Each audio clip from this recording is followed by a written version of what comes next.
Bueno,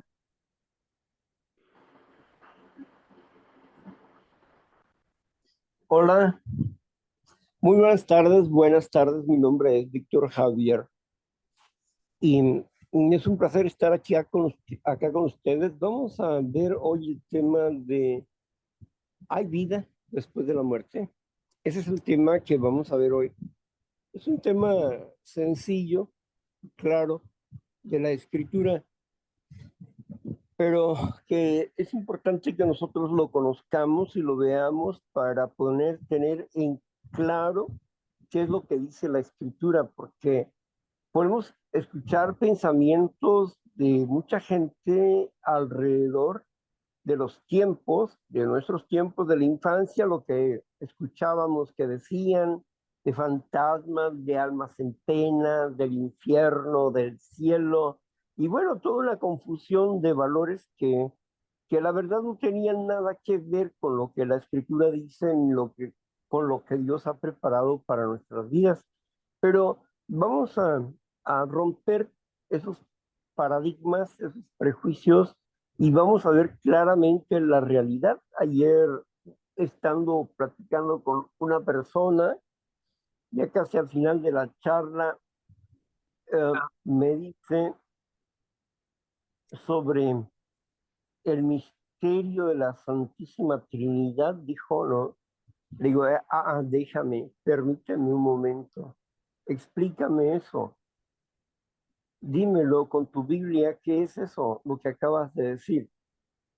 No es que así dicen allí en la congregación donde yo voy, que es una congregación cristiana y que, a ver, hay que poner en claro esas cosas. Y empecé a hablarle y le expliqué, ¿verdad? En media hora le expliqué lo que dice la escritura y le dije, aquí está así, así, así. Después de esto me dijo, oye, es que equivocada estaba yo. Y no solamente en eso, sino otros muchos puntos más, porque hay mucho de eso, ¿verdad? La confusión, que no se conoce la realidad de la escritura, sino lo que ellos dicen, como ellos dicen, pero, pero no realmente no se sabe, no se entiende. Y por eso hay una confusión de valores aparentemente cristianos. Estaba hablándome o recomendándome unos libros cristianos, entrecomillados, pero no porque dice cristianos son cristianos. Cuando leemos la escritura y leemos esos libros, pues esos libros no tienen nada que ver con la escritura. Son conjeturas y valores que las personas dan de acuerdo al entendimiento equivocado que han tenido toda la existencia. Por eso para nosotros es importante derrumbar la mentira para que puedan ver los cimientos de la verdad. Y en eso estamos. Hoy está con nosotros Eli. Está Eli va a compartir la lectura con nosotros, la coordinación, ¿sí? Y bueno, pues le decimos a Eli, pues bienvenida. Y sin más preámbulo, vamos a dejar que Eli nos lea de una vez lo que nos dice este folleto que ustedes pueden tener ahí en Notifica Víctor Javier, debe de estar por ahí este folleto, ¿sí? Y para que ustedes también lo lean, ustedes puedan ir siguiendo la lectura y los comentarios.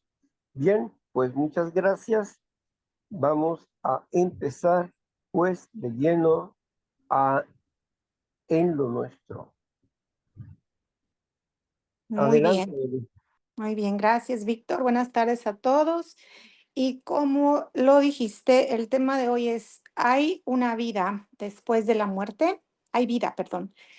Y así dicen las preguntas debajo de este tema. ¿Saben los muertos lo que hacen los vivos? ¿El suicidio le pone fin a todo? ¿Volveremos a ver a los seres queridos que han muerto? ¿Se van los difuntos al cielo o al infierno? Veamos. ¿Por qué existe tanto misterio sobre la vida después de la muerte? ¿Por qué sostienen las diferentes religiones tantas creencias contradictorias al respecto? ¿Cómo podemos averiguar la verdad? ¿Estamos dispuestos a creer lo que Dios nos dice? Adán y Eva no lo creyeron. Pocos hombres le creyeron a Cristo, es decir, no creyeron sus palabras. ¿Estaríamos dispuestos a creerle a Dios si Él mismo nos lo revelara? Hace más de medio siglo le comenté a mi esposa: sé que la Biblia dice que debemos observar el domingo como el día de reposo. ¿Cómo lo sabes?, me preguntó. ¿Lo leíste? No, pero sé que la Biblia lo dice, porque las religiones cristianas se basan en la Biblia y todas observan el domingo. ¿Por qué no lo buscas tú mismo en la Biblia y luego me enseñas?, me replicó. No pude encontrar lo que buscaba. Sin embargo, ocurrió que por casualidad leí en Romanos 6:23, que dice así: la paga del pecado es muerte. Sorprendido exclamé: ¿cómo? ¿Cómo? En la escuela dominical me enseñaron que la paga del pecado no es la muerte, sino vida inmortal en el fuego eterno del infierno. Y entonces continué leyendo el resto del versículo de Romanos. Mas la dádiva de Dios es vida eterna. Mi sorpresa fue aún mayor, pues yo pensaba que ya tenía vida eterna, que tenía un alma inmortal. Había dejado de asistir a la iglesia desde los 18 años, pero había sido educado dentro de una respetada y bien establecida denominación cristiana. Lo que leí en la Biblia comenzó a intrigarme. Recordé haber oído a los predicadores referirse al día en que todos iríamos al cielo, afirmando que así lo enseñaba la Biblia. Pero en la Biblia leí las palabras exactas de Jesucristo. Juan 3:13. Nadie subió al cielo. Después de leer otras declaraciones inequivocadas en el texto bíblico, comencé a darme cuenta de que las iglesias realmente no creían lo que Cristo había enseñado. Fue así como hace más de 50 años fueron expurgadas de mi mente todas las enseñanzas, suposiciones e ideas erróneas que tenía acerca de Dios. Comprobé la inspiración infalible de la Biblia en forma original. Tenía toda la razón al creer lo que Dios decía en su palabra. ¿Qué es lo que nos dice la Biblia acerca de la vida después de la muerte? ¿Ha existido alguien que haya experimentado en realidad vida después de la muerte? ¿Quién puede probar que esa vida existe y explicarnos cómo es? Hay una respuesta para estas preguntas. El mismo Cristo murió. Luego resucitó de entre los muertos y fue visto por muchos, entre ellos sus discípulos, quienes habían estado a su lado durante los 3 años y medio de su muerte y estuvieron con él 40 días después de su resurrección. Esos discípulos proclamaron haber sido testigos de la vida de Cristo después de la muerte. En Primera de Corintios 15, del 22 al 23, leemos: porque así como en Adán todos mueren, también en Cristo todos serán vivificados, pero cada uno en su debido orden. El 15º capítulo de Primera de Corintios es el capítulo de la resurrección, siendo el tema la resurrección a la vida después de la muerte. En el plan maestro de Dios existe un orden, o sucesión de resurrecciones. Continuemos el versículo. Cristo, las primicias. Esto ocurrió hace más de 1900 años. Luego, los que son de Cristo en su venida y luego el fin. Así es el orden de la resurrección, de acuerdo a los versículos. Más adelante se explicará sobre la resurrección de aquellos que son de Cristo, los cristianos espiritualmente engendrados. Pero, ¿qué ocurre con los demás? Los mismos que mueren en Adán, según el versículo 22, en Cristo serán vivificados mediante una resurrección. En el versículo 23 leemos que los que son de Cristo serán resucitados en su segunda venida, ahora inminente en la presente generación. Luego vendrá el fin, versículo 24. Pero los detalles de la resurrección del resto de la humanidad, la gran mayoría de todos los seres humanos que han existido, se hallan en otra parte de la Biblia. En el capítulo 20 del libro de Apocalipsis se mencionan dos resurrecciones adicionales, además de la primera. La primera resurrección está descrita en el versículo 4, donde dice que los que son de Cristo vivirán y reinarán con Él en la tierra por 1000 años. Satanás será prendido y encerrado en el abismo, versículo de 1 al 3. Pero los otros muertos no volverán a vivir hasta que se cumplan 1000 años. Versículo 5. Después, comenzando con el versículo 11, leemos: Y vi un gran trono blanco, y al que estaba sentado en él, delante del cual huyeron la tierra y el cielo, y ningún lugar se encontró para ellos. Y vi a los muertos, grandes y pequeños, de pie ante Dios, por motivo de la segunda resurrección. Y los libros fueron abiertos, y otro libro fue abierto, el cual es el libro de la vida, y fueron juzgados según sus obras.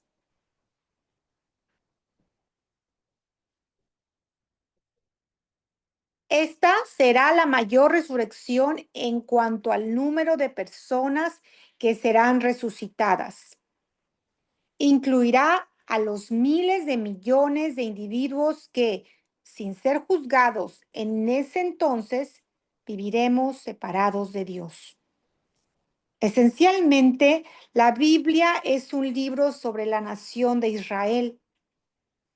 El relato de la resurrección de todos los israelitas que no fueron llamados previamente a la salvación espiritual se encuentra en el capítulo 37 del libro de Ezequiel.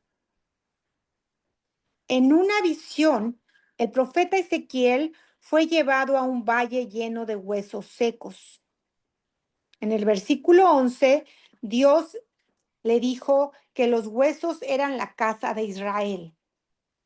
A estos esqueletos se refiere la escritura cuando dice: nuestros huesos se secaron y pereció nuestra esperanza. Pero al profeta se le dijo que les declarara a estos esqueletos: así ha dicho el Eterno el Señor, he aquí, yo abro vuestros sepulcros, pueblo mío, y os haré subir de vuestras sepulturas, y os traeré a la tierra de Israel. Versículo 12.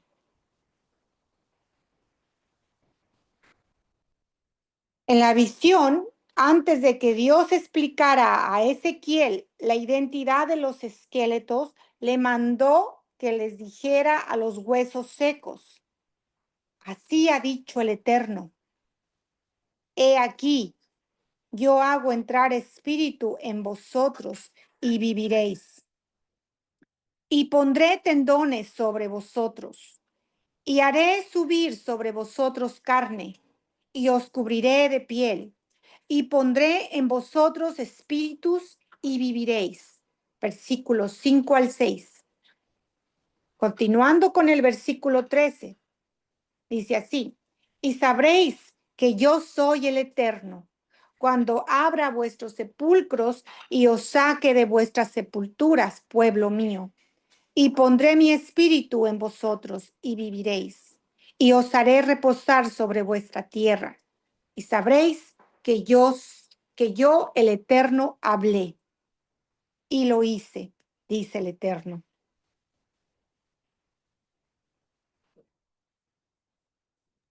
Esta profecía trata de una resurrección en la que los israelitas volverán a la vida como seres mortales de carne y hueso. No se trata de una resurrección como la de los santos, quienes a la segunda venida de Jesucristo serán resucitados como seres inmortales, compuestos de espíritu y con vida inherente en ellos mismos. ¿Continúo, Víctor? Dios nunca les ofreció su espíritu ni la salvación espiritual a los israelitas del Antiguo Testamento. Únicamente les dio promesas materiales y nacionales a cambio de obediencia, pero ellos no quisieron obedecer. Bien, vamos a ver, vamos a aclarar lo que has leído, porque mm, así en la lectura rápidamente pues nos confundimos, pero necesitamos entender primeramente, vamos a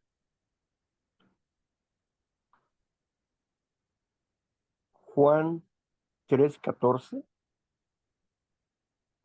Ok,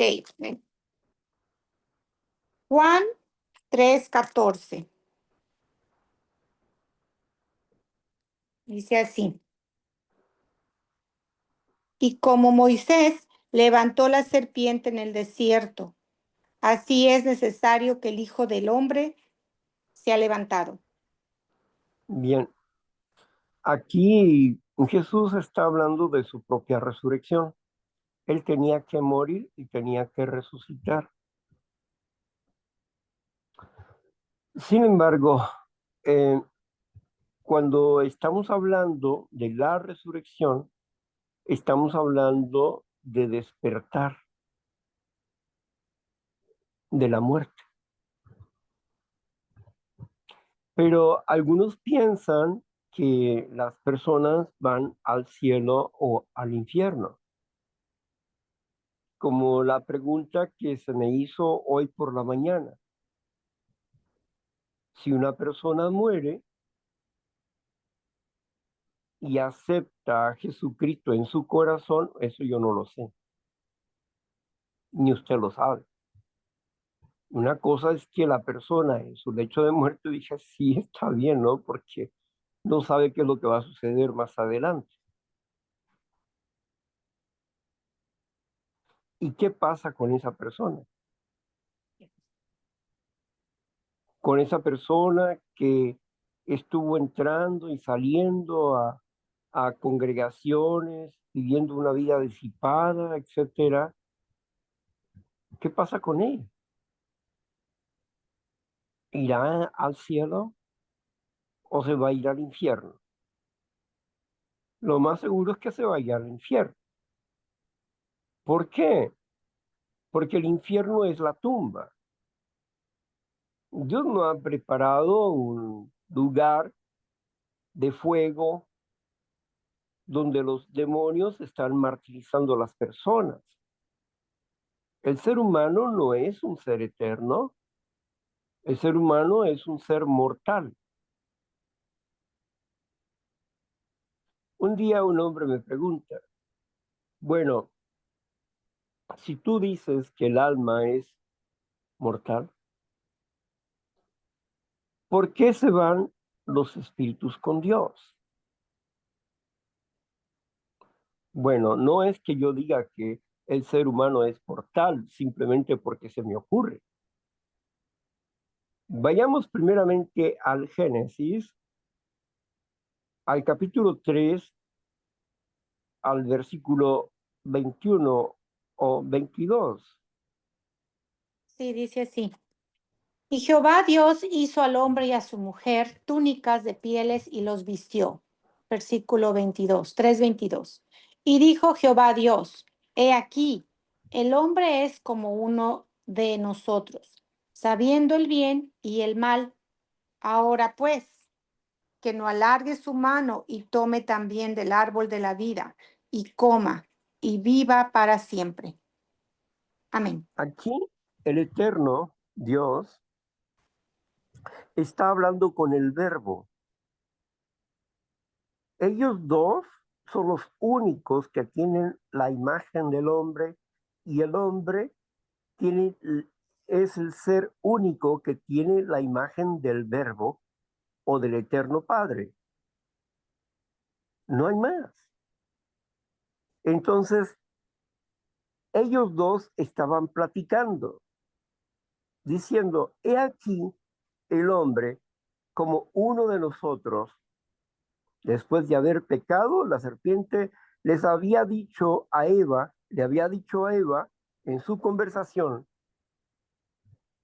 Vayamos directamente a la conversación de Eva para comprender mejor este asunto. Ahí en el capítulo 3, donde Eva empieza a conversar con la serpiente, con que Dios les ha dicho que no coman de los frutos del huerto, empieza así la conversación la serpiente. Vamos a ese capítulo ahí en el capítulo 3. Pero la serpiente era astuta, más que todos los animales del campo de Jehová, que Dios había hecho, la cual dijo a la mujer, con que Dios os ha dicho, no comas de todo árbol del huerto. Y la mujer respondió a la serpiente, del fruto de los árboles del huerto podemos comer, pero del fruto del árbol que está en medio del huerto, dijo Dios, no comeréis de él, ni le tocaréis para que no muráis. Entonces la serpiente dijo a la mujer, no moriráis, no moriréis, sino que sabe Dios que el día que comas de él, serán abiertos vuestros ojos y seráis como Dios, sabiendo el bien y el mal. Y vio Bien, la... hasta ahí, Ok, hasta ahí. ok. Ahí en ese versículo dice, ¿verdad? Dice primeramente, Dios ha dicho que no comamos de este árbol que está en el centro del huerto, que es el árbol de la ciencia del bien y el mal. Dice no, que no comamos de ese árbol, porque el día que comamos vamos a morir. Pero la serpiente dice, no, Dios sabe que el día que tú comas de este árbol, serán como Dios, conociendo el bien y el mal. Y el árbol fue codicioso a la mujer, al entender que si comía de ese fruto, iba a ser como Dios, conociendo el bien y el mal. La serpiente no le había mentido. Si regresamos al versículo 22 de este capítulo 3 de Génesis, dice claramente Dios, he aquí el hombre como uno de nosotros, como tú verbo y yo el Padre, como tú verbo y yo Dios. He aquí conociendo el bien y el mal. Vamos a cerrar la puerta que lleva al árbol de la vida para que no vivan para siempre. ¿Qué es lo que está diciendo Dios? Aquí Está diciendo, primero, que ellos, al haber quebrantado la ley, sus ojos se habían abierto para conocer el bien y el mal, pero no era el tiempo ni la hora de conocer el bien y el mal, porque Dios tenía otro proyecto. Primero, darles el poder para dominar sus emociones.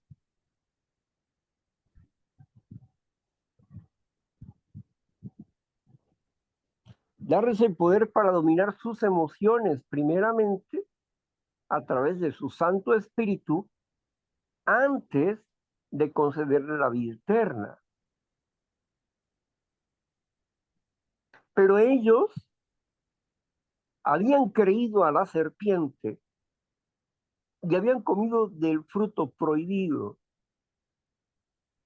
y conocieron el bien y el mal antes de tiempo.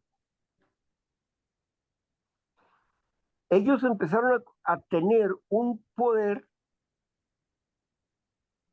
sin tener la inteligencia, la astucia para dominar ese poder. Conocer el bien y el mal. Dios conoce el bien y el mal. Y el hombre se volvió como uno,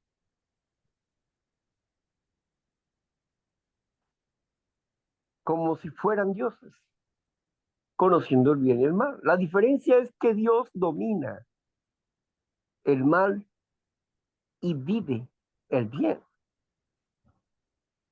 mientras que el hombre no tenía el poder, el conocimiento, la fuerza, el valor para vivir en el bien.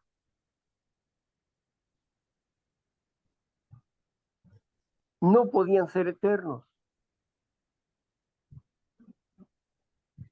porque la eternidad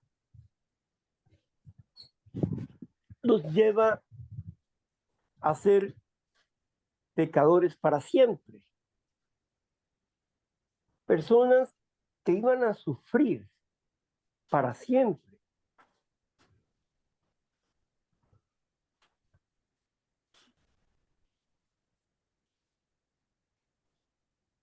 en el pecado. Y Dios no quiere eso. Dios no quiere que las personas vivan en un sufrimiento constante. Dios no ama el sufrimiento porque Él no lo provocó. El sufrimiento es parte de la muerte, es parte del reino de la muerte. Dios no provocó el sufrimiento. La desobediencia llevó al ser humano a vivir separado de Dios, separado de la vida y muertos en sus delitos y pecados.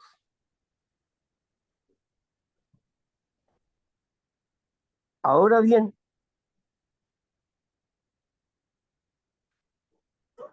una vez que comprendemos esta parte, una vez que comprendemos esta parte donde el hombre está separado de la vida por desobediencia, nosotros necesitamos entender que solos no podíamos salir del reino de la muerte, sino que teníamos que aprender a vivir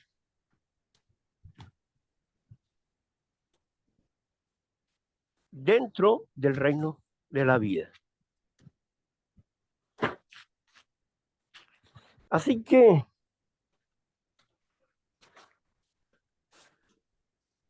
ni éramos inmortales, y el conocimiento que se había aprendido a través de Adán y Eva era un conocimiento que nos hacía daño, porque no podíamos dominar. No podíamos dominar. Vayamos a Romanos capítulo 5, versículo 12, para darle introducción a este tema. Romanos, capítulo 1, versículo 12. Capítulo 5, versículo 12. Gracias. Dice así. Por tanto, como el pecado entró en el mundo por un hombre y por el pecado la muerte, así la muerte pasó a todos los hombres, por cuanto todos pecaron. Muy bien. Aquí está hablando de que porque el hombre desobedeció a Dios, entró la muerte. En Génesis nos dice Dios que habló con el verbo y dijo, el hombre es como uno de nosotros.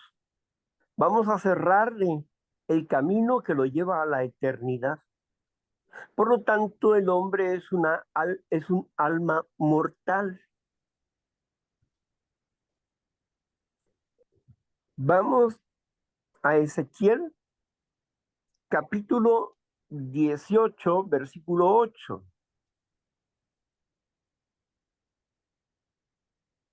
Ezequiel, capítulo 8, versículo 8. Capítulo 18, versículo 8. Capítulo 18, versículo 8. Dice así, que no prestare a interés ni tomará usura de la maldad, retrajere su mano e hiciere juicio verdadero entre hombre y hombre. A ver, vamos a ver. Es Ezequiel. Sí, A ver, vayamos al 8:18, inverso. en esa área donde me dijiste está. Capítulo Sí, 8, sí, sí, sí, sí. versículo 18. Vamos a ver si es ahí. Dice así, pues también yo procederé con furor, no perdonará mi ojo ni tendré misericordia, y gritarán a mis oídos con gran voz, y no los oiré. Bien, Bueno, el versículo que busco dice, el alma que pecare morirá. bueno, eso está aquí en el 18. Vino a mí, ahorita la encuentro, más sin embargo. Ok, dice 20. El alma que pecare, esa morirá. Es el Ahí está, versículo 20. El hijo, ese no, versículo. ajá, ¿Sí? lo leo. Nada más esta. A El ver, alma que pecare, esta morirá. sí. Ezequiel Aquí 18, dice, 20. el alma que pecare morirá. Aquí no dice, el alma que pecare estará en el infierno para siempre y lo van a torturar. No dice ahí. Dice, el alma que transgreda la ley de Dios morirá. Romanos capítulo 3, versículo 26. ¿Qué dice en Romanos 3, 26? Romanos 3:26 dice, con la mira de manifestar en este tiempo su justicia, a fin de que, Romanos 3, sí, 3, sí, esa es tres Romanos 6, veintiséis. Romanos 6, 23, perdón. No hay problema. Romanos 6, 23. Muy bien, porque la paga del pecado es muerte, mas la dádiva de Dios es vida eterna en Cristo Jesús, Señor Sí, nuestro. fíjese lo que dice, porque quebrantar la ley de Dios, que es el pecado, quebrantar, romper la ley, infracciona la ley. Entonces dice aquí, porque la paga de romper, quebrantar, violar transgredir la ley de Dios es la muerte. Y la muerte, hay tres tipos de muerte. Uno, la separación de Dios. Todos hemos nacido muertos, separados de Dios, muertos. A muchos no les gusta que yo diga esto, de que todos hemos nacido muertos, separados de Dios. Hemos nacido en el reino de la muerte como esclavos de Satanás. Y esa es una muerte espiritual. Hemos nacido muertos espiritualmente como criaturas de Dios y no somos hijos de Dios. Somos esclavos de Satanás, del reino de la muerte. La paga del pecado es la muerte. Mas el regalo de Dios, la dádiva, el regalo, el don magnífico de Dios es la vida eterna. Dios es el Dios del reino de la vida, no del reino de la muerte, del reino de la vida. Y usted, si no me ha escuchado, usted puede decir, ¿cómo es posible esto que yo, que siempre que he creído que los niños son de Dios, porque la Biblia dice, y que he creído que yo misma soy criatura de Dios, soy hija de Dios, porque soy un ser humano y porque en medio de su espíritu, como a todos los humanos, les dio vida, etcétera? Esas son sus conclusiones. Pero esas conclusiones se tienen que pasar por un cernidor para ver si es así como usted piensa o cree. No es muy agradable, pero vayamos a Efesios capítulo 2, versículo del 1 al 3. Vayamos allá. Efesios capítulo 2, versículo 2 al 3. Del 1 al 3. Del 1 al 3. Y Él os dio vida a vosotros cuando estabais muertos en vuestros delitos y pecados, en los cuales anduviste en otro tiempo, siguiendo la corriente de este mundo, conforme al príncipe de la potestad del aire, el espíritu que ahora opera en los hijos de desobediencia, entre los cuales también todos nosotros vivimos en otro tiempo, en los deseos de nuestra carne, haciendo la voluntad de la carne y de los pensamientos. Y éramos por naturaleza hijos de ira, lo mismo que los demás. Aquí dice que éramos hijos de la ira. ¿La ira de quién? ¿Hijos de quién? ¿La ira de quién? Por naturaleza, dice. ¿Qué no la naturaleza la había creado Dios? Pero habíamos leído Romanos, capítulo 5, versículo 12, donde nos dice que la muerte, por causa del pecado de Adán, la muerte pasó a todos los hombres, a todos los seres humanos. El pecado, la tendencia a la rebelión contra Dios, pasó a todos los seres humanos. Nacimos en una casa de esclavitud,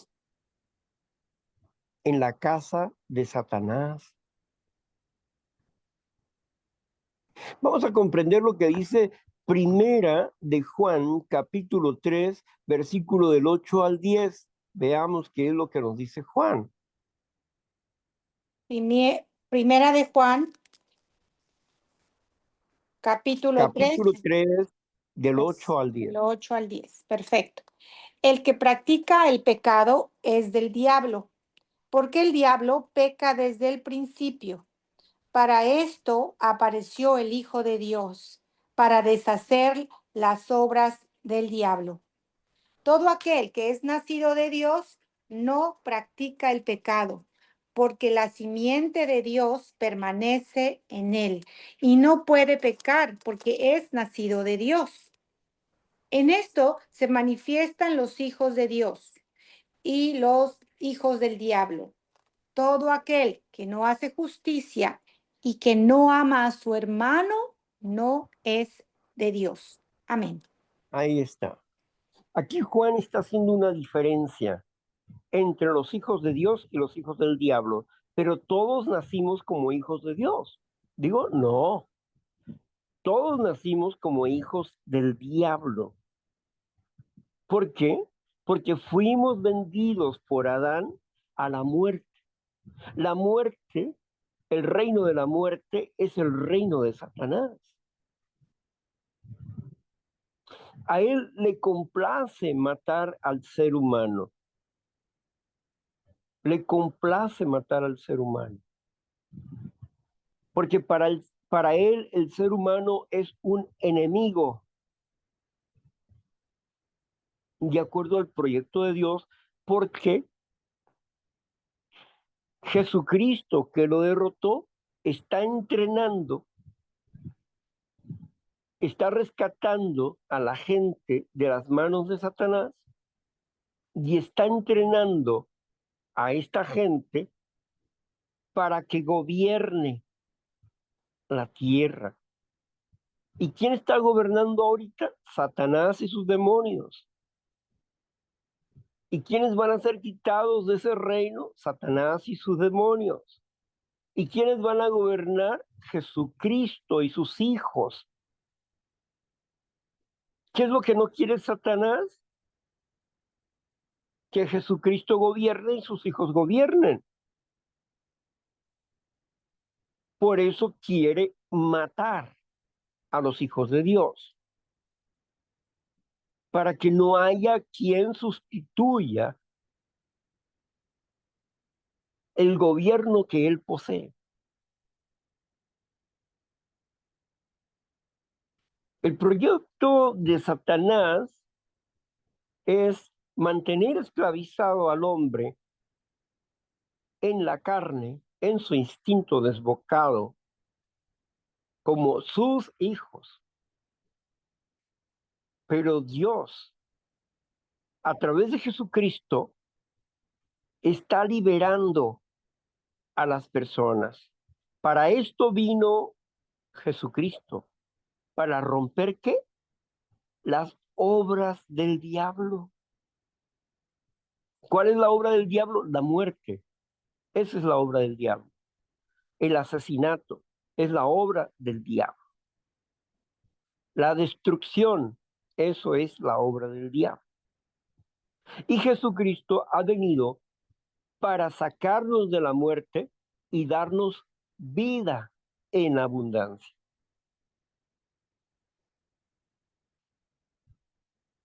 Vamos a ver si lo entendemos. Vayamos otra vez a Romanos capítulo 5, versículo 13 en adelante. Vamos a leer lo que dice ahí, por favor.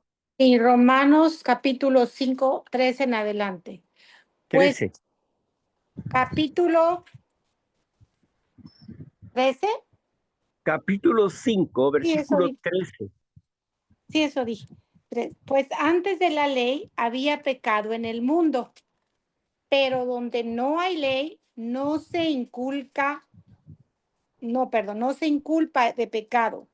No obstante, reinó la muerte desde Adán hasta Moisés, aun en los que no pecaron a la manera de la transgresión de Adán, el cual es figura del que había de venir. Pero el don no fue como la transgresión, porque si por la transgresión de aquel uno murieron los muchos, abundaron muchos más para los muchos la gracia y el don de Dios por la gracia de un hombre, Jesucristo. Y con el don no sucede como en el caso de aquel uno que pecó, porque ciertamente el juicio vino a causa de de un solo pecado para condenación. Pero el don vino a causa de muchas transgresiones para justificación. Versículo 17. Pues si por la transgresión de uno solo reinó la muerte, mucho más reinarán en vida por uno solo, Jesucristo, los que reciben la abundancia de la gracia y del don de la justicia. Bien, vamos a ver. Comprendamos lo siguiente en términos claros. Satanás quebrantó la ley.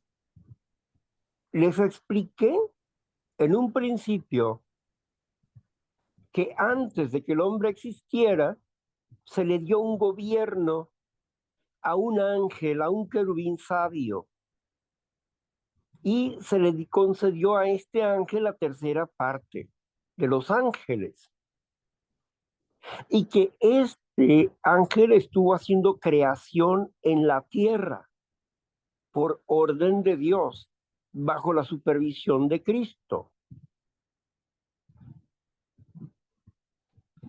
Sin embargo, este ángel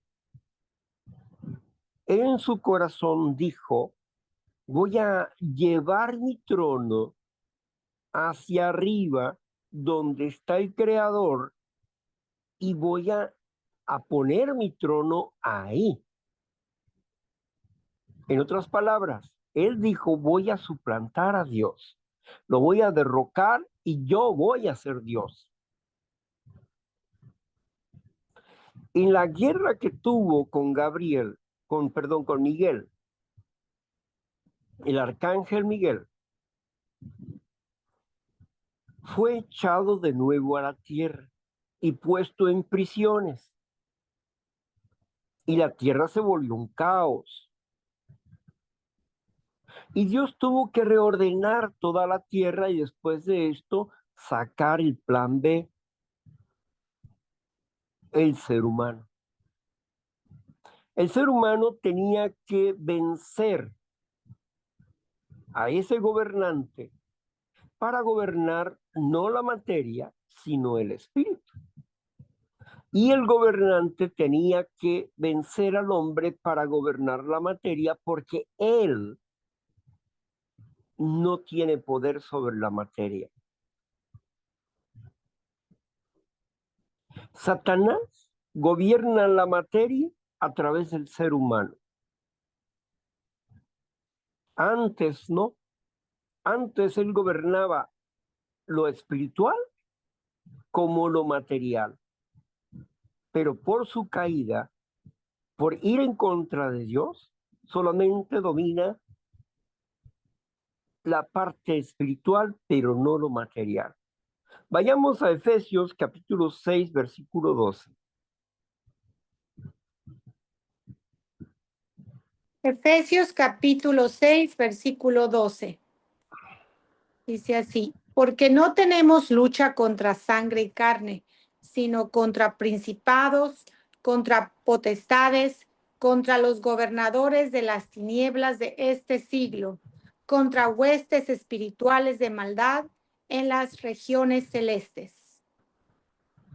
Aquí está hablando Pablo a los efesios, y los efesios son seres convertidos como hijos de Dios.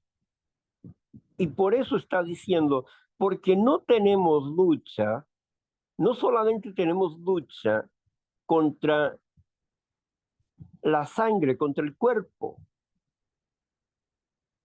sino tenemos luchas contra poderes, ejércitos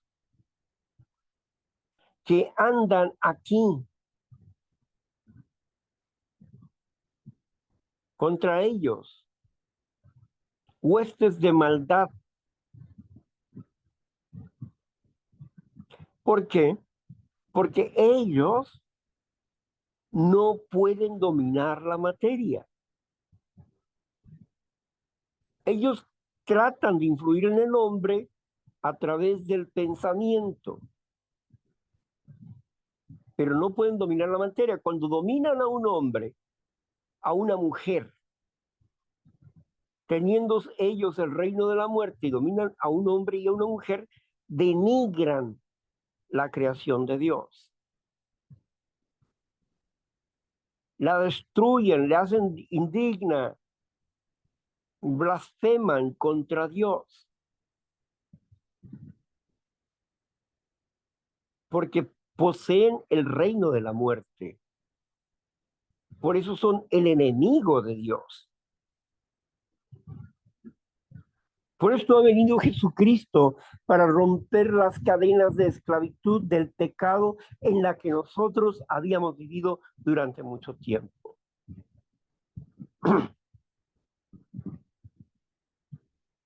Ahora bien, esta lucha entre los reinos se terminó. Y tú me preguntas, pero ¿cómo se va a terminar si todavía vemos que hay caos, que hay desorden, que hay confusión religiosa, confusión de valores? Claro, el reino de la muerte sigue gobernando, pero ya el enemigo ya no es enemigo de Dios, sino que Dios lo tiene sujeto. Siempre lo ha tenido sujeto y lo sigue teniendo sujeto.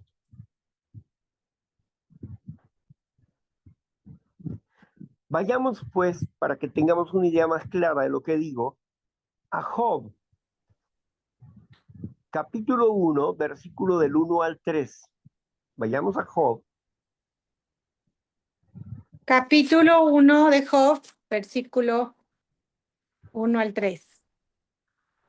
Hubo en tierra de Uz un varón llamado Job, y era este hombre perfecto y recto, temeroso de Dios y apartado del mal. Y le nacieron 7 hijos y 3 hijas. Su hacienda era 7,000 ovejas. Brínquese eso y llegue hasta el punto donde Dios pregunta, ¿has considerado, donde dice, y llegaron los hijos de Dios, y entre ellos venía el diablo? Un día vinieron a presentarse delante de Jehová los hijos de Dios, entre los cuales vino también Satanás. Versículo 6, capítulo 1 de Job. Versículo 7 dice, y dijo Jehová a Satanás, ¿de dónde vienes? Respondiendo Satanás a Jehová dijo, de rodear la tierra y andar por ella. Y Jehová dijo a Satanás, ¿no has considerado a mi siervo Job, que no hay otro como él en la tierra, varón perfecto y recto, temeroso de Dios y apartado del mal? Hasta ahí. Veamos, primeramente, Dios pregunta a su enemigo, Satanás. Pregunta a su enemigo, ¿de dónde vienes? De andar por alrededor de toda la tierra. O sea, estoy pendiente. ¿De qué? Porque como tengo un gobierno, tengo que estar pendiente de todo lo que sucede en la tierra. O sea, Satanás está gobernando. Ahora, Dios le pregunta, ¿no has considerado a mi siervo Job? Que no hay otro como él en humildad. ¿Por qué? ¿Por qué Dios le hace esa pregunta a su enemigo? En primer lugar, su enemigo está sujeto a Dios. Y veamos lo que contesta el enemigo, Satanás. Continuemos, por favor. Claro que sí. Dice, respondiendo Satanás a Jehová dijo, ¿acaso teme Job a Dios de balde? ¿No le has cercado alrededor a él y a su casa y a todo lo que tiene? Al trabajo de sus manos has dado bendición. Por tanto, sus bienes han aumentado sobre la tierra. Pero extiende ahora tu mano y toca todo lo que tiene y verás si no blasfema contra ti en tu misma presencia. Versículo 12, dijo Jehová a Satanás, he aquí, todo lo que tiene está en tu mano. Hasta ahí. Solamente, Fíjese bien lo que está diciendo. Claro que él está bien. Satanás nunca argumentó, está mal, mira, te voy a decir por qué está mal. Él se fue con una mujercita, él estafó, él robó, él mintió. No, no había ningún argumento para acusarlo. Sin embargo, él dice, claro, ¿cómo no va a estar bien si tú no me permites que yo lo toque? Pero permíteme, ¿quién iba a destruir?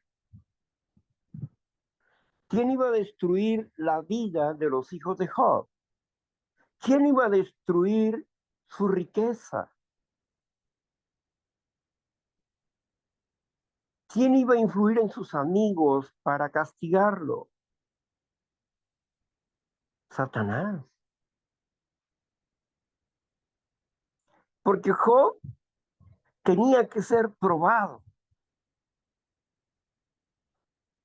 Porque Job había oído a Dios y practicaba las cosas de Dios como él había oído, pero no conocía a Dios.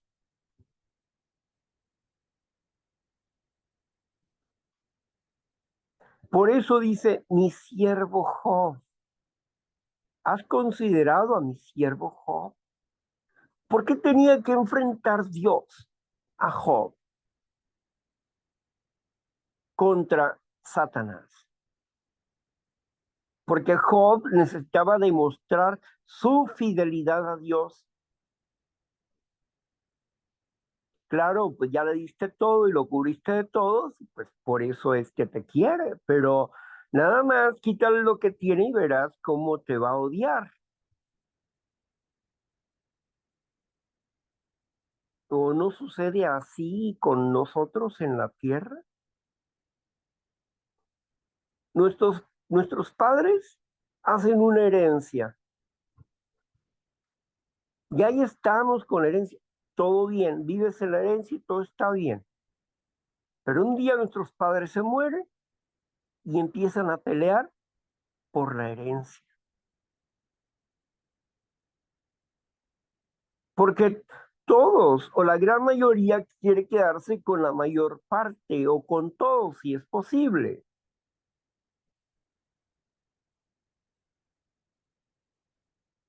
¿Acaso no está el enemigo dividiendo a la familia? La codicia, la avaricia se hace presente porque son hijos de Satanás. Aún los que se hacen llamar cristianos roban a otros, estafan y mienten a otros para obtener un poder económico y se hacen llamar hijos de Dios. Pues aún Satanás se viste como ángel de luz para engañar a las naciones. Se hace pasar como si fuese Jesús para engañar, mentir, asesinar a las naciones. Una cosa es el reino de la muerte, otra cosa es el reino de la vida, y Dios es el reino de la vida y es el supremo juez de todas las cosas. Y aquí le dijo bien al gobernante de este mundo, le dijo claramente, ¿no has considerado mi siervo Job?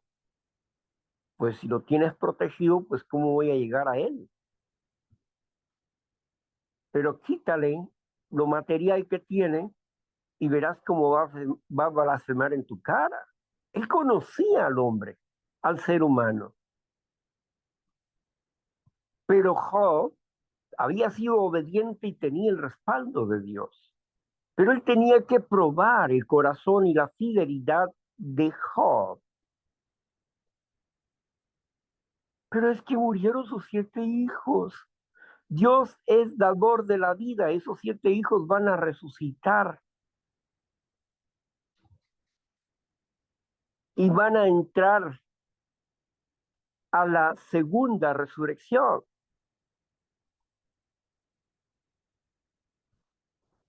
Es que para Dios todo es un juego. No.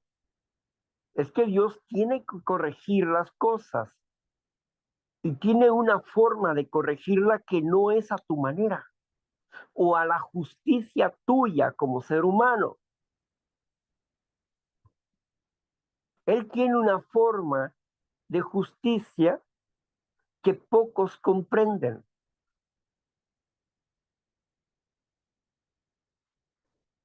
Entonces, Job le dice Dios al enemigo, está bien, hazlo, pero no toques su alma, su cuerpo, su vida.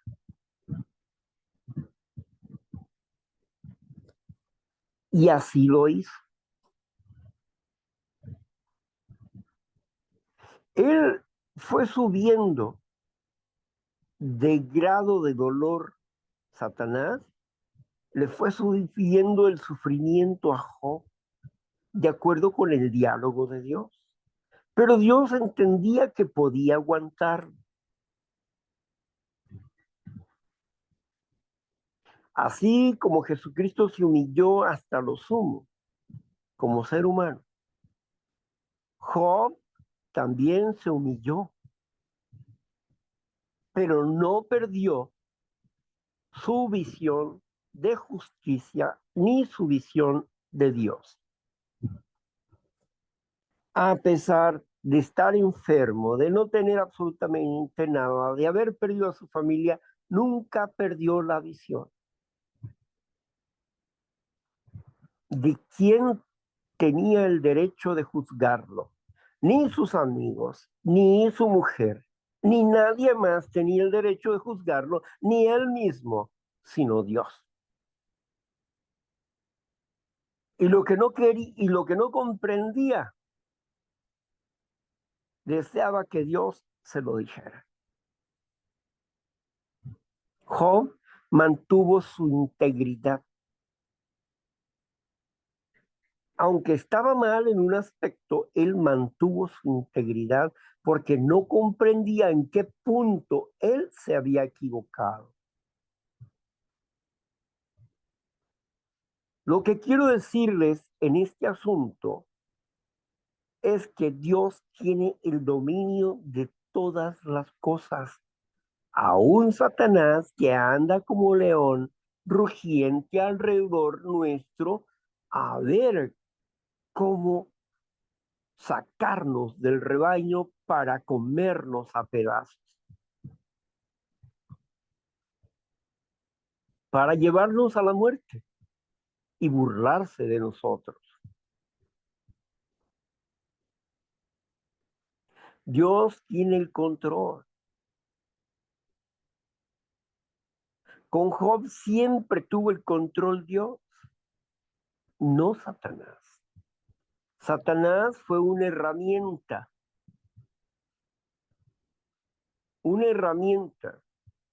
que estaba deseoso de destruir a Job,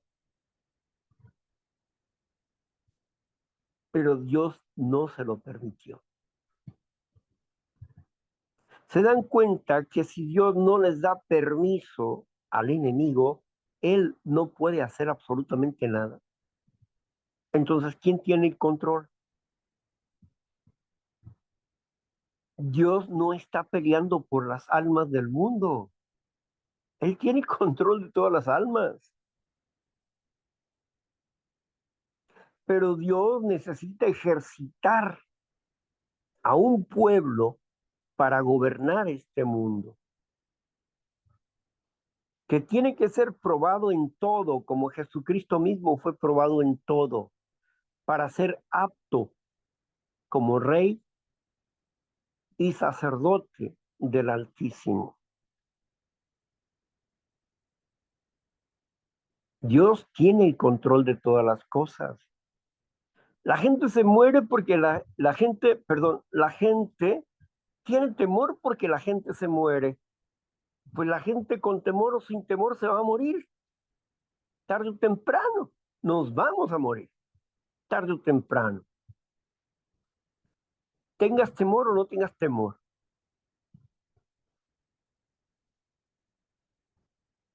Pero la muerte es un enemigo de Dios. ¿Por qué escoge Dios a unos cuantos? Porque los está entrenando. ¿Y los demás qué? Los demás van a ser parte de una segunda cosecha. Todos los demás que no tuvieron la oportunidad de conocer a Dios.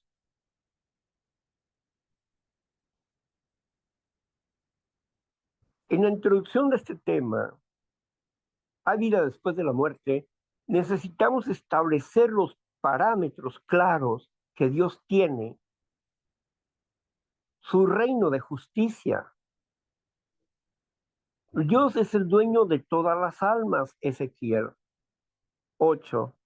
Vayamos pues a Ezequiel, por favor busque ahí en su índice de palabras o en su concordancia, busque por favor donde dice, todas las almas me pertenecen, todas las almas son mías, dice el eterno Dios de los ejércitos. Todas las almas son mías. Bien, Ezequiel 18:4 dice así: Correcto. He aquí que todas las almas son mías, como el alma del Padre, así el alma del Hijo es mía. El alma que pecare, esa morirá. Amén. ¿Oyeron eso? Yes. ¿Oyeron bien eso? Todas las almas son mías y el alma que quebrante mi ley va a morir. Todas las almas son mortales, no son inmortales, son mortales, van a morir. Todos los seres humanos son mortales, van a morir. En ningún lugar dice, como escribió el señor Herbert W. Armstrong, dice en lo que leyó nuestra compañera, dice claramente acerca de la muerte. Aquí nos dice que todas las almas que pecan van a morir.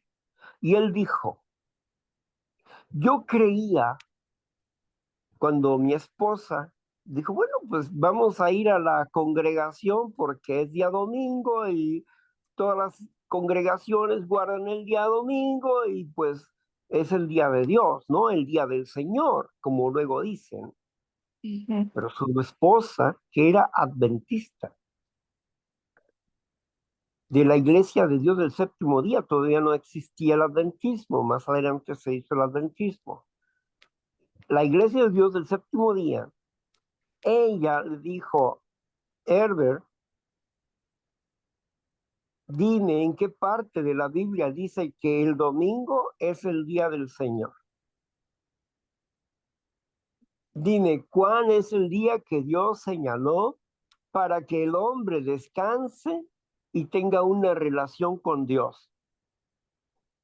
A ver, Herbert, explícame eso. Pues es el domingo, mujer. Pues, ¿cómo van a estar equivocadas todas esas congregaciones cristianas? ¿Cómo van a estar equivocadas? Nosotros vamos los domingos a la escuela dominical. ¿Cómo van a estar equivocadas? Está bien, pero ahora demuéstramelo con la escritura. Dime dónde dice eso. Fue un reto que le lanzó su esposa. Herbert empezó a estudiar la escritura para decir, ahorita va a entender esta mujer lo que verdaderamente dice la escritura.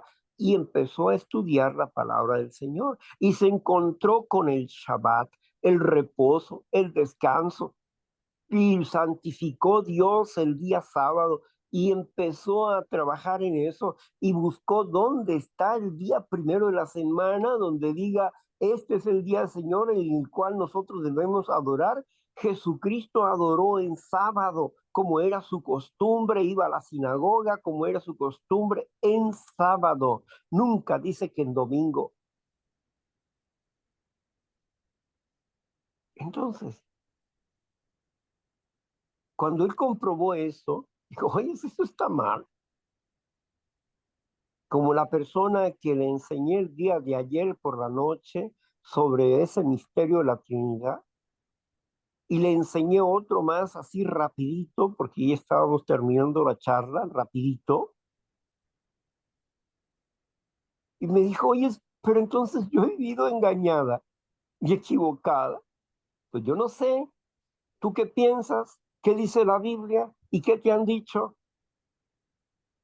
Entre lo que te dijeron y lo que dice la Biblia, dime quién tiene la verdad. No, pues la Biblia.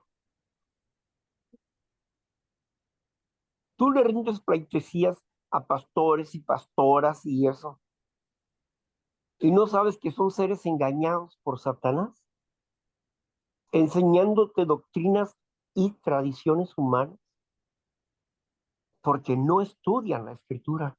Y cuando leen esa parte no la quieren entender porque han aprendido mal.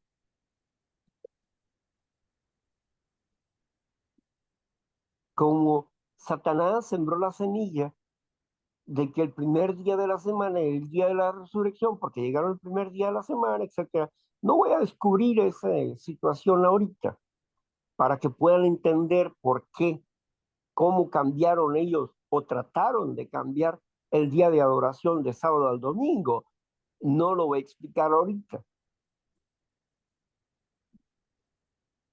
pero entendamos esto, el enemigo está en contra de Dios y quiere derrumbar las enseñanzas de Dios, y él es el rey de este mundo y tiene en sus manos las religiones más poderosas de este mundo, excepto a la iglesia de Dios. Por eso la iglesia de Dios, Dios le dice mi manada pequeña. Esa es la diferencia. Que nos guiamos por nuestros sentimientos y emociones. Hay cánticos y alabanzas bonitas y estar todos ahí adorando al Rey de Reyes. Espérame, veamos. ¿Verdad? ¿De verdaderamente están adorando al Rey de Reyes? ¿Qué dice la Escritura al respecto? Sus bocas están rápidamente conmigo, pero sus corazones están lejos de mí. Aborrezco sus sacrificios personales, sus donaciones, porque no me obedecen. ¿Dónde dice eso? En Isaías capítulo 58. Ahí lo dice. Y se lo dijo a su propio pueblo, que siendo verdaderos adoradores en un principio, se convirtieron en falsos adoradores. Se convirtieron en religiosos que hacían sacrificios de animalitos por los pecados y seguían viviendo en el pecado, haciendo una simulación de obediencia, como pretendiendo engañar a Dios. Así que no todo lo que se ve dorado es oro, ni el león es como lo pinta. Podemos emocionarnos cuando escuchamos, cuando entramos a un templo grandísimo, su silencio nos apabulla. Y los cánticos, que de veras que parecen ángeles, hermosos, parecen ángeles todos hermosos. Y todo es cuestión de poner un poco de atención. Si te quedas sentado en ese salón y escuchas las conversaciones y te darás cuenta que corre la envidia, el sarcasmo, la burla. Y si te adentras a sus vidas, está el robo, el fraude, el maltrato a sus propios hijos, viviendo la vanagloria de su propia rectitud. ¿Cómo me puedes decir eso? Si te guías por tus emociones son engañosas. Una cosa lo que tú deseas y otra cosa lo que es. Cada uno de ellos Dios los juzga, a cada uno de ellos. Pero todos ellos son inocentes. En toda su hipocresía religiosa, la mayoría son inocentes, excepto aquellos que saben la verdad y no se las dicen. Pero ellos son inocentes, porque en su dolor interior, en su dolor emocional, ellos quieren liberarse de ese dolor y ellos aprovechan eso para convertirlos en esclavos de ellos.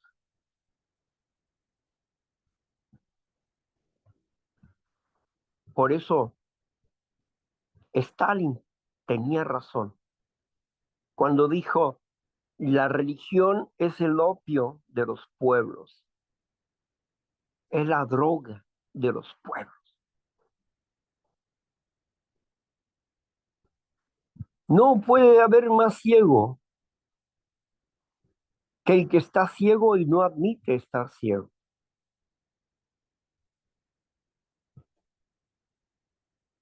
Así que entendamos que vivimos en un mundo engañado y que solamente una pequeña parte es la que está aprendiendo a tener vida en abundancia. No todo lo que brilla es oro y no todo lo que dice ser cristiano es cristiano.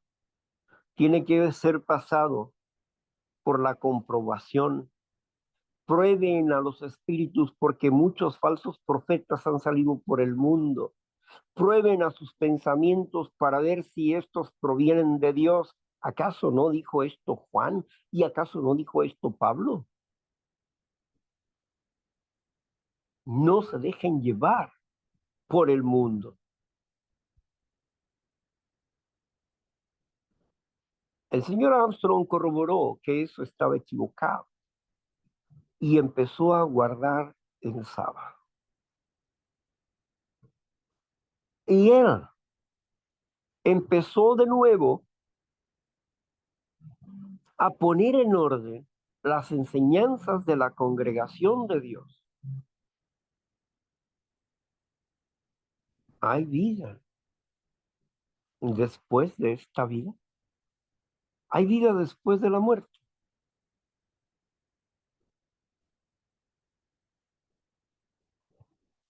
Entonces, vayamos al versículo 14 de San Juan, capítulo 1, 14. Vayamos ahí.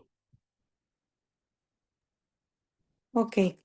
Juan, capítulo 14. No, capítulo 1, versículo 14. Claro. Y aquel verbo fue hecho carne y habitó entre nosotros, y vimos su gloria, gloria como del unigénito del Padre, lleno de gracia y de verdad. Versículo 18. A Dios nadie le vio jamás. El unigénito Hijo, que está en el seno del Padre, Él le ha dado a conocer. Muy bien. Amén. A ver, cuando declara esto Juan, a Dios nadie le dio jamás y que Jesucristo le ha dado a conocer, ¿cuántos años habían pasado de la humanidad? ¿Cuántas personas habían muerto? ¿Y cuántas de esas personas habían conocido al Padre? ¿Y cuántas personas habían llegado a un infierno con su vida eterna para ser torturados? Para cuando Juan escribe esto, ya habían vivido más de 70 años después de Cristo. Ya habían muerto mucha gente cristiana.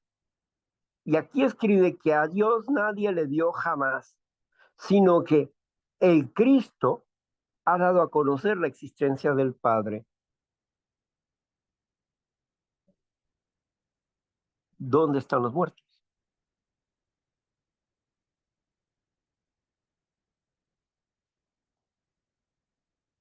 Hemos establecido dos cosas. Existe un reino del mal y existe un reino del bien. Existe un reino de la muerte y existe un reino de la vida. Hemos establecido que todos los seres humanos, desde nuestra infancia, hemos nacido como esclavos en el reino de la muerte. Y que para esto fue necesario que Jesucristo viniera y fuera sacrificado como Cordero de Dios para quitar la muerte de este mundo, para vencer al reino de la muerte en este mundo y así rescatar a los que él quería rescatar para gobernar. Y los demás, aunque siguieran en ese reino de la muerte, al final todos serán rescatados. Pero todo tiene un tiempo, un momento, un orden. Hemos establecido que el hombre no es inmortal, no es un alma inmortal, sino una alma mortal. El alma que pecare, esta morirá. Y reforcemos este pensamiento con lo que dice Eclesiastés capítulo 12, versículo 7.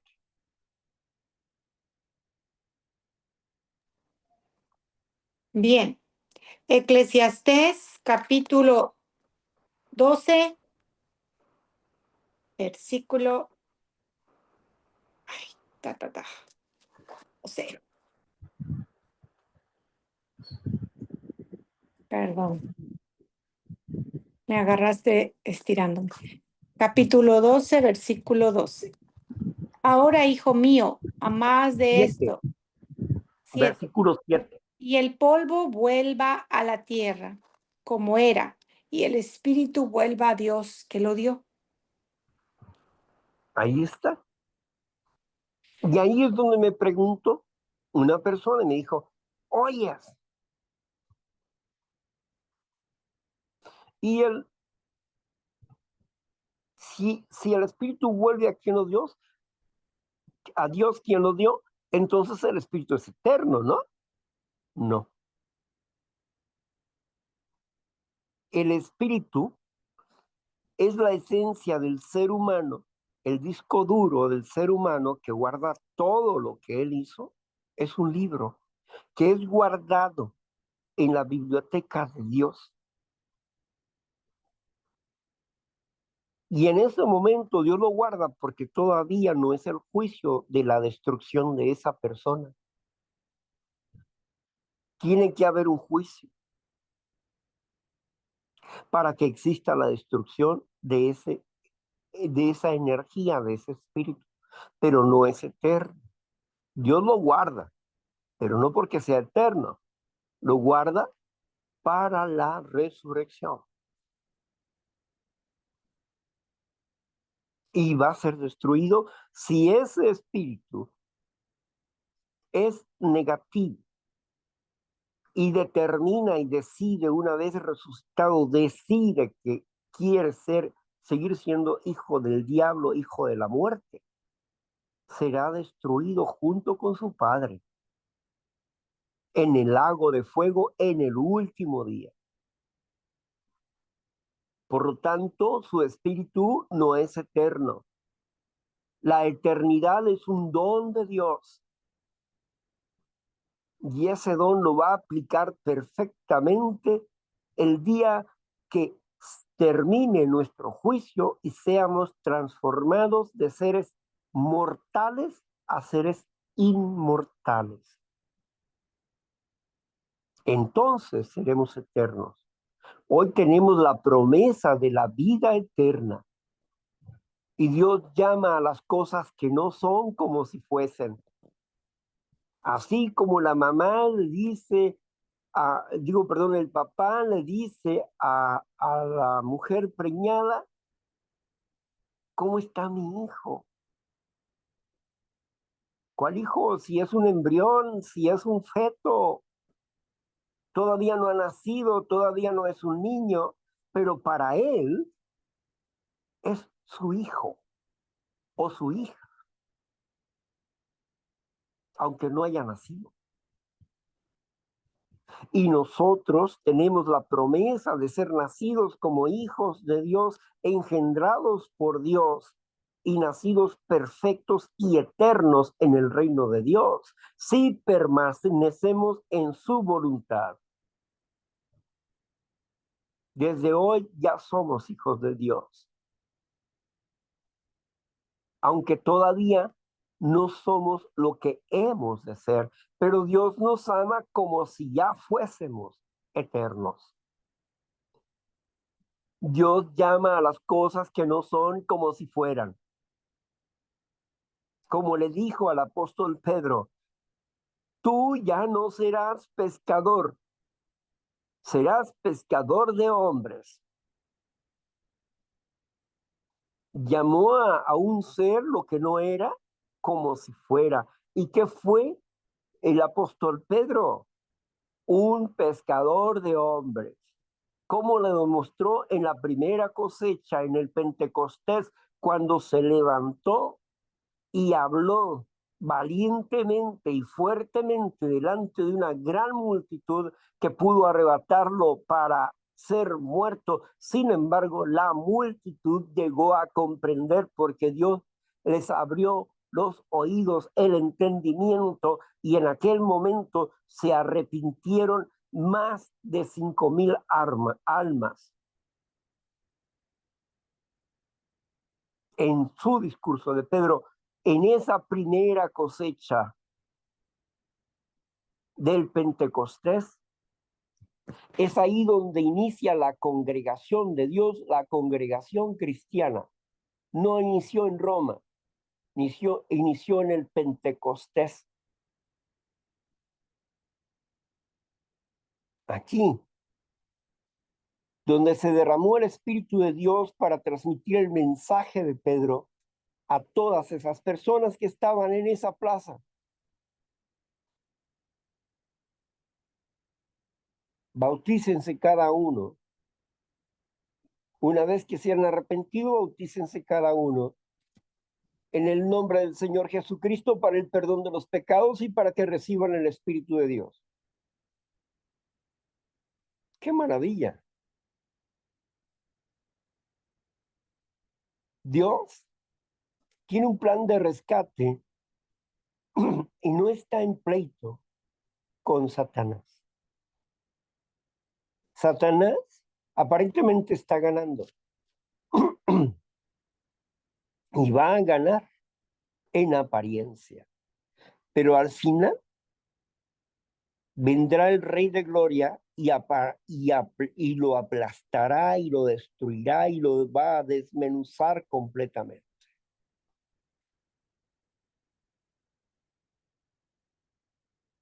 Cuando no entendemos el proyecto de Dios,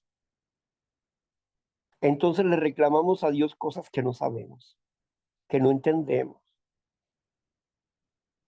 porque no conocemos el pensamiento de Dios. Está establecido que el hombre muera una vez y después el juicio.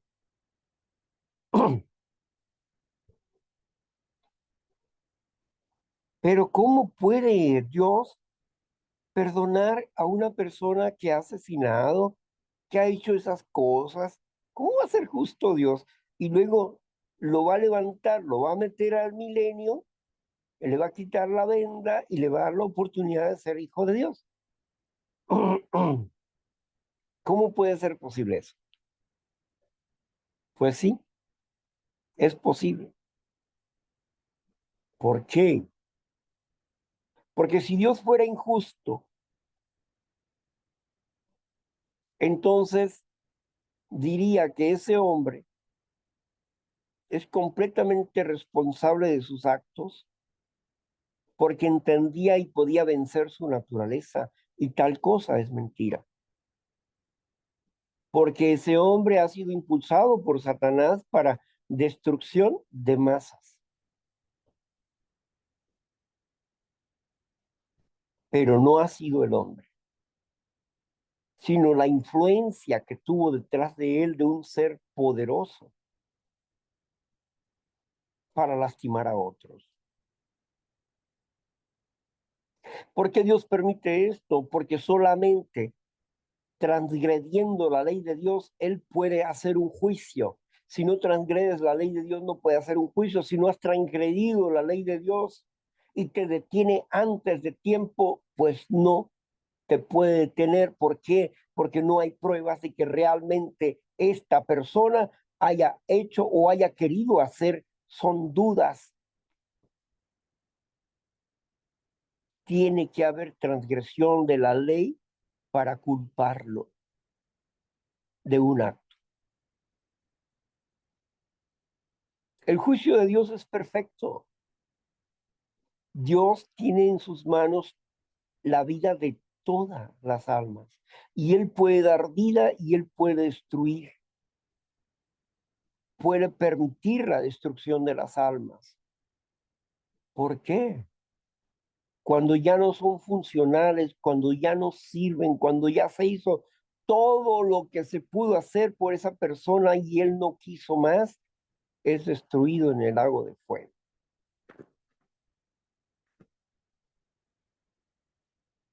Y nadie lo va a recordar. Sea mi madre, sea mi padre, sea yo, o sea quien sea.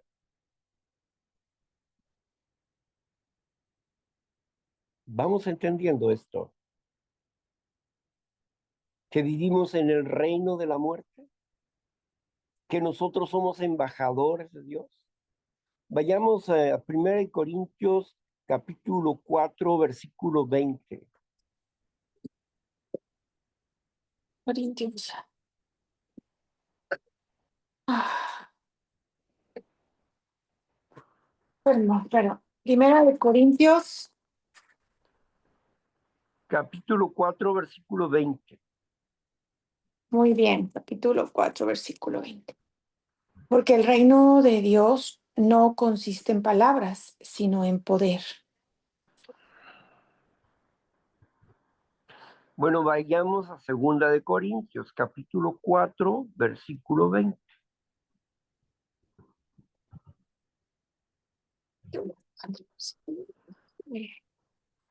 Dice así. Bueno, no hay versículo 20, llega hasta el 18. ¿Qué? Ok, entonces búsqueme ahí en su índice y ya con este versículo nos vamos a despedir. Sí, ¿cuál es, Víctor? Dice así, así que somos embajadores en el nombre de Cristo. Sí, dice en el nombre de Cristo. Bien, eso sería segunda de Corintios 5:20. 5:20. Ok, gracias. Así que somos embajadores en el nombre de Cristo, como si Dios rogase por medio de nosotros. Os rogamos en nombre de Cristo. Reconciliaos con Dios. Amén. Amén. Amén. Nosotros tenemos la predicación de la reconciliación con Dios y somos embajadores, lo cual no pertenecemos a este reino de la muerte. Somos embajadores. Nosotros no tenemos nada que ver con la política de este mundo, ni con las decisiones de este mundo. Que Dios interviene, Él interviene a su manera y cuando Él quiere intervendrá para que se dé la profecía como se tiene que dar. Pero nosotros personalmente no intervenimos al menos que Dios nos haga intervenir de una manera especial y específica. Pero nosotros no, ni andamos en guerras, somos objetores de conciencia, nosotros no poseemos armas, no, no amenazamos a nadie con armas, ni vamos a la guerra, ni hacemos balas, ni estamos en fábricas de armas. No estamos conforme a la regla de este mundo. Somos embajadores. Un embajador cuando llega a un país, él no tiene el derecho de hacer política en ese país. Él está representando solamente a los que están en ese país y que son parte de su reino. Y nosotros representamos a aquellos que se han convertido a los hijos, como hijos de Dios, se han convertido y están viviendo dentro del reino de Dios y que no tiene nada que ver con la política de este mundo. Pero como vivimos en este reino de la muerte, vivimos en este reino de la muerte, pertenecemos al reino de la vida, pero como somos humanos, tenemos que respetar las leyes de este reino, siempre y cuando no se contradigan con las reglas del reino de Dios. ¿Me comprenden? Somos embajadores, no tenemos derecho a esta tierra todavía, no. Pero va a llegar el día en que seremos reyes, sacerdotes y dueños totales y completos de la tierra, donde no se va a cobrar ningún tipo de impuesto, donde la gente verdaderamente será dueña de su tierra y nadie va a venir a quitársela. Nadie, nadie. Una vez que Dios le dé una dote de tierra, nadie le va a quitar esa tierra. Nadie le va a venir a cobrar impuestos por esa tierra. No va a haber impuesto de ningún tipo. No va a haber cargas tributarias para hacer campañas políticas, ni nada de esas cosas. Un reino completamente diferente es el que está por venir. Hasta aquí espero haber logrado el objetivo, primero de establecer el cimiento, el parámetro del reino de la vida y del reino de la muerte, y quiénes son los escogidos y por qué son los escogidos y para qué son los escogidos, y los que no son escogidos, cómo van a ser salvos en el futuro, pero ninguno está en un infierno en llamas siendo torturado por nadie, ni está tampoco en el limbo, ni tampoco está en ese momento de transitorio, de purgación de una condena, tampoco está ahí, ni tampoco está en el cielo, sino que tenemos que establecer el entendimiento de que la muerte es muerte, suspensión de la vida. Y esto lo vamos a reforzar en el próximo, bueno, como cada sábado tenemos un tema diferente, será hasta el quinto sábado que nos corresponda. Por hoy, yo les agradezco enormemente y tienen ahí un poco de tiempo para terminar ya, ¿verdad? Y quiero agradecerle a Eli y a todos ustedes por tenerme paciencia. Y también quiero agradecerles a Eli porque a pesar de su situación de salud, está aquí con nosotros. La escucho ya cansada y la comprendo perfectamente. Gracias por el esfuerzo que has hecho, Eli. Y por eso mismo, por favor, si hay alguien que la supla, si hay alguien que pueda ayudarnos a terminar en estos 30 minutos, si acaso que nos quedan, para que puedan conversar con nosotros los que quieran conversar con nosotros. ¿Sí? Hasta ahí. Voy a cerrar la grabación para continuar con la sección subsiguiente.